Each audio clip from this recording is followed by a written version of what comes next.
Since the Hollywood elite hate God and everything that is normal and good, it would only make sense that they have embraced Satan as their symbolic or literal master. The Church of Satan is an organization started by Anton LaVey in the 1960s, which gained popularity amongst a few celebrities at the time, like Sammy Davis Jr. and James Mansfield. The church was really just Anton LaVey's house, but he was a showman, so in the late 1960s and early 70s, he was able to get some media attention for openly embracing Satanism and engaging in various theatrical rituals and stunts, like serving an amputated leg at dinner that one of his members stole from a hospital that he worked at.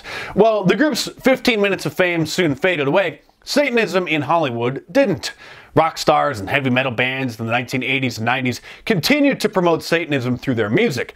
Marilyn Manson, the self-described Antichrist superstar, would often tear out pages from a Bible on stage as part of his shows. Of course, he would never do that to the Quran because radical Muslims would put out a fatwa calling for him to be executed. Not to mention, he would be denounced as Islamophobic, but attacking Christians gets one hailed as a hero in Hollywood. In the early 2010s, we began to see an explosion of pop stars promoting a new brand of Satanism in the form of the Illuminati. The original Illuminati was a secret society founded in Bavaria, Germany in the late 1700s by a law professor at Ingolstadt University named Adam Weishaupt. While the founding fathers in America openly declared their views and goals to gain independence from the King of England, the Illuminati sought secrecy and subversion to escape the grasp of the monarch in Germany.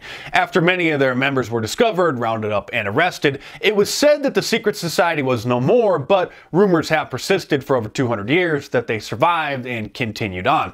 The group's original plans, many of which had been discovered by seizing their letters of correspondence, detailed how the organization was structured to avoid collapsing if any of its cells were discovered.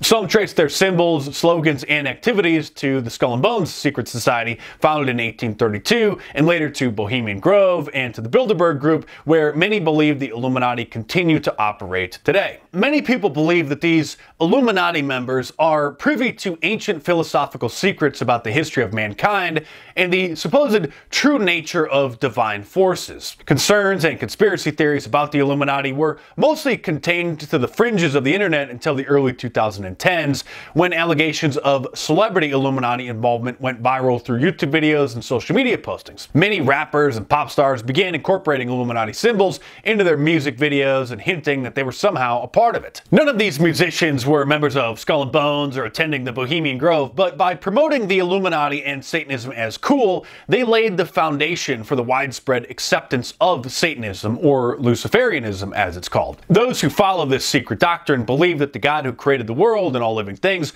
was actually a lower level God called the Demiurge, or Jehovah, who essentially enslaved mankind through our very creation, either through malevolence or ignorance of its own lack of abilities. And so Satan, or Lucifer, the supposed supreme being of the universe in this point of view, decided to enter the Demiurge's creation to, quote, save mankind by convincing Adam and Eve to eat from the tree of knowledge of good and evil, giving them consciousness. Such esoteric ideas had remained mostly hidden from public view for thousands of years, but now a large number of Hollywood celebrities started openly embracing the idea that Satan is supposedly good and giving a wink and a nod that they too follow the Illuminati doctrine. While the Illuminati fad in pop culture has passed, the open embrace of this idea that Satan is supposedly the savior will no doubt return someday and catch on like wildfire among the high priests of pop culture. A-list celebrities will declare that Satan is king, and countless people will blindly follow their lead, as they always do. Bible prophecy predicts that one day a counterfeit Christ, the Antichrist, will declare that he is God and ruler of the earth, and such proclamation will be welcomed by billions of people. And thanks to the massive cultural shifts taking place, the path is being paved for the widespread acceptance of the secret doctrine. The supposed freedom that this counterfeit Christ will offer is a rejection of biblical values, traditions, and the open embrace of sin and degeneracy of all kinds. The liberal media industrial complex wants to make Sodom and Gomorrah seem like it was populated with Puritans. Foul-mouthed floozies are always promoted as role models for the young girls to emulate. Kim Kardashian, Cardi B, and Nicki Minaj all promote rampant sexual promiscuity, materialism, and reckless lifestyles, and are unfortunately idolized by millions of impressionable teenage girls. Holding on to one's virginity and having a committed, monogamous relationship are frowned upon and seen as old-fashioned and boring. Recently, the media has even been glorifying eyes wide shut sex parties that are now regularly held at a growing number of sex clubs across the country, where strangers wearing Venetian masks gather to have sex with each other. While sex before marriage went from being taboo to now the social norm, as is having a dozen sex partners, in the not so distant future, we may likely see the taboo of sex clubs, swinging, and orgies broken as well, and such activities may actually be considered just as normal as one-night stands by future generations. Of course, you've seen the rapid transformation of entertainment over the last few years, with Sesame Street and Star Wars introducing LGBT characters, and drag queens being promoted to children through cartoons like Blue's Clues.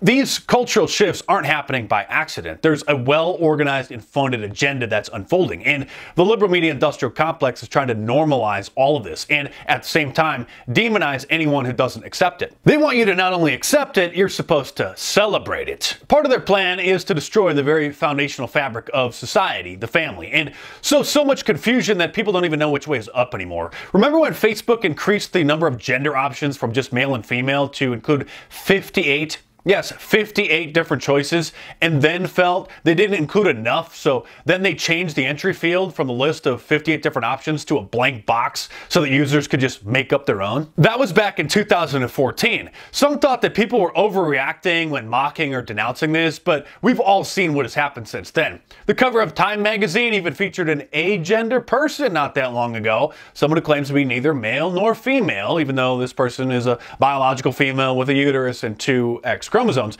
The caption read, "Beyond he or she, how a new generation is redefining the meaning of gender." So this cultural Marxism isn't just being promoted by some little-known fetish website or people on TikTok. This is Time magazine. They're trying to make it the mainstream ideology in America now. The leftists trying to tear down American culture, symbols, history, families, and undermine our society in every way possible can only be called one thing. Few will dare say it out loud, however, out of fear of being ridiculed. But when Jason Whitlock was doing an interview with Tucker Carlson not that long ago, talking about the corrosion of our culture and the insane ideologies of leftists these days, he said this. Tucker, I'm going to say something that's difficult to unpack in this short amount of time, but it's what I truly believe. I think a lot of what the left supports is satanic. I'm just sorry. It's in direct objection to God. Well, I'm a pretty mild Protestant personally, but I completely agree with you. I completely agree as well, but there's only so much I can get into here on YouTube. So be sure to order my books because that's where I detail what's really going on. My latest Hollywood propaganda, how TV, movies, and music shape our culture, is available in paperback from Amazon.com, or you can download the ebook onto your tablet from any of the major ebook stores. And of course, there's a link to the Amazon listing down in the description below. So click it and head on over there and check it out.